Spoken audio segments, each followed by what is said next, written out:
Vishakha vs. State of Rajasthan, a case that inspired women across India to raise their voice against harassment at workplace.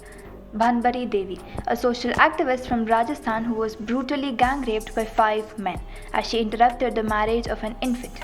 She was abolished from the village. When she filed a complaint at the police station, she was made fun of. Her medical examination was delayed by 52 hours and the report only determined her age but not the commission of a rape.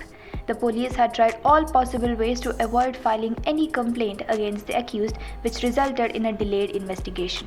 In the absence of sufficient evidence and with the help of local politicians, all the accused managed to get an acquittal in the trial court. This acquittal resulted in a huge backlash from many women activists and organizations.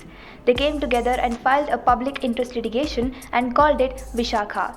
It laid focus on the enforcement of the fundamental rights of women at the workplace under provisions of Article 14, 15, 19, and 21 of the Constitution of India. It also raised the issues of the need for protection of women from sexual harassment at workplace.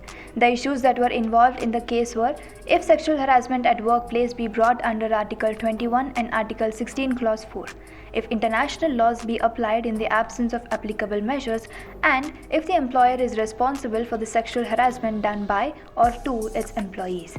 The Supreme Court took reference from the international conventions such as Beijing Statement of Principles on the Independence of Judiciary and also the Convention on the Elimination of All Forms of Discrimination Against Women, also known as CEDAW.